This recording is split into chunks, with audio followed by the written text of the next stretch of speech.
The only time any tax is levied is when you buy that house to move into it. That's confusing, because Joe the Builder is going to Home Depot, and Joe the Builder is buying them. When he does that at Home Depot, he'll have a tax exemption certificate that says, don't charge me the tax because I'm going to resell this stuff. Okay? The same way I did when I went and picked up printing for my children's birth announcements. I paid the tax in Texas. That was personal. And when I picked up business cards that I had printed for a client where I was going to resell it, I would tell them, don't charge me the tax. I'm going to resell it. I'll charge it. So Joe the Builder could afford though when Joe the Builder builds his own house and uses his tax-free certificate to buy goods. That's exactly right. Exactly right. Okay, so you had a second part to your question now that I gave him a shot.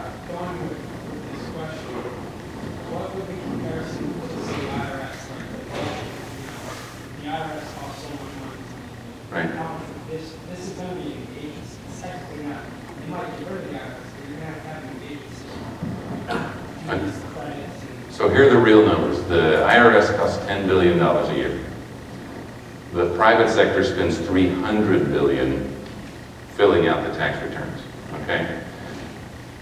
The fair tax uses the 46 existing state sales tax collection authorities. They're already there. They're already in place. They're already collecting the money. It'll be a software upgrade for those retailers. So there'll be some cost of implementation there. 5 states have to either put in their own sales tax collection system, contract with the state next door to do it for them, or have the federal government do it for them. As a function of that, every retailer is paid 1/4% of everything they collect to handle that. The states are paid 1/4% of everything they collect. So the states net out a profit doing the fair tax. There's no real cost to them. Even the states that have to set it up will recoup their costs through the 1/4% they're paid for collections. So the overall reduction from a bureaucracy that costs $310 billion a year now will come down by roughly 90%. It'll be a 90% of that number figure to administer and implement the fair tax. 90% off?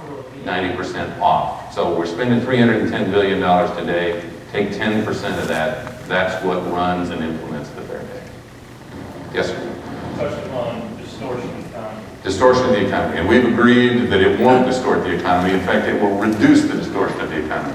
What about the lobbyists on behalf of the big business clients who try to get all special exemptions and rules? How much do they distort the economy? What is the fair tax good result? Okay, lobbyists and what they do with the income tax. Did you guys know that there's a, I really don't like this mic. Did you guys know that there is a commercial building in downtown Boston, commercial building in downtown Boston that doesn't pay any income tax? Do you guys know that? Who do you think owns that building? Could his name start with a K? Oh. There's a commercial building in downtown Boston owned by the Kennedy family that does not pay any income tax because they put through any income tax on its revenues. It pays property tax. Well, I don't know about whether it pays property tax. I know it pays no income tax. The corporation that owns it pays no income tax. It's exempt. And so on and so on and so on. If you've ever Googled the congressional record, every day it's this little adjustment to that tax bill, this little adjustment, this little adjustment, this little adjustment, this little thing. Lobbyists run wild. Lobbyists run wild. 50% of all the lobbying dollars spent in Washington, D.C. on an annual basis are spent on one piece of legislation, and that's the IRS code. Everything you hear about is the Israeli lobby, the psychiatric drug lobby, all these other bad guys that are lobbying, that's only half. The other half of all the money spent is lobbying on the tax code, and it's done because it's so complex and so specialized that they can put this little thing in there that nobody will ever know about. That it is a whole industry of doing this. Now with the fair tax, if they raise the rate Who knows about it the next day? Every single consumer in America. If they decide to exempt Cadillacs and not Lincolns, General Motors is going to hit the ceiling. And everyone will know about it the next day. Now, I'm not saying lobbyists won't work like hell. They are bright people, they are well-funded, they have expensive shoes, they know how to do what they do. But at the end of the day, a sales tax makes it very hard to hide their evil trade. Not impossible, but hard. And that is one of the signal advantages of the fair tax, is you can't lobby in the dark. It has to be done under the bright lights of the retail counter, and every consumer in America will know about the change the next day. Yes, sir. The cost of healthcare is already rising. Cost of healthcare is insane. We had 23% on the cost of healthcare that was back Adding 23% to the cost of healthcare. Now let me see, the cost of healthcare, corporations are no longer paying income taxes, corporations are no longer matching Social Security, and healthcare has lots and lots and lots of employees. They're no longer matching Social Security. They are no longer having an army of CPAs and lawyers to figure out the cost. So the cost of delivering healthcare has gone down 30%, just like that, under the fair tax. Absolutely. And by the way, all these numbers that I give you, if you go to Fairtax website, fairtax.org, there's more than 20 million, almost $25 million worth of independent economic studies that have analyzed these various factors.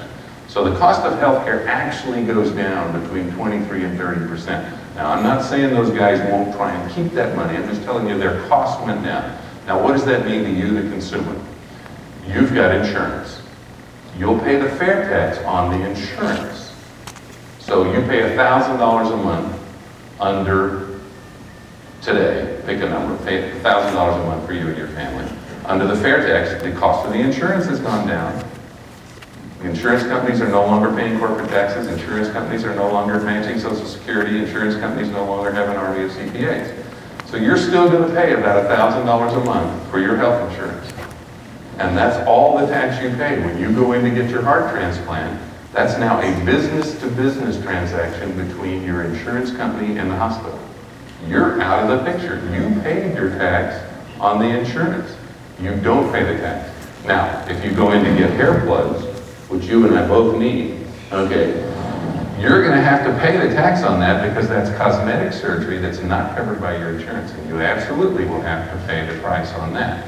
But the cosmetic surgeon that we go to, and when you find a good one, let me know, he's no longer paying personal income tax. He's no longer paying corporate tax on his practice. He's no longer paying Social Security matching for his employees. He's no longer got an army of CPAs. His cost of delivering our hair plugs is down 23 to 30%.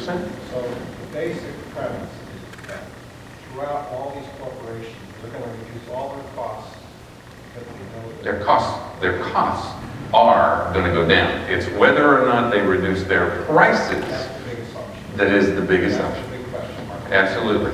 And I go back to 90% of all taxes are collected by 8% of the retailers, Walmart, Kmart, Target, Sears, where the rubber meets the road, where those retailers know that the lowest price is what pulls people in the door. Yes, ma'am. Who's most against the fair tax and why? The first one is the whole reason that I talked to you about, you've got to prove to people that grassroots can get this done. Okay? Because the people who are apathetic, people who don't think there can be change, people who don't think a high school girl doing her high school project can make this big an impact and bring in me. I'm the third most popular spokesman for the fair tax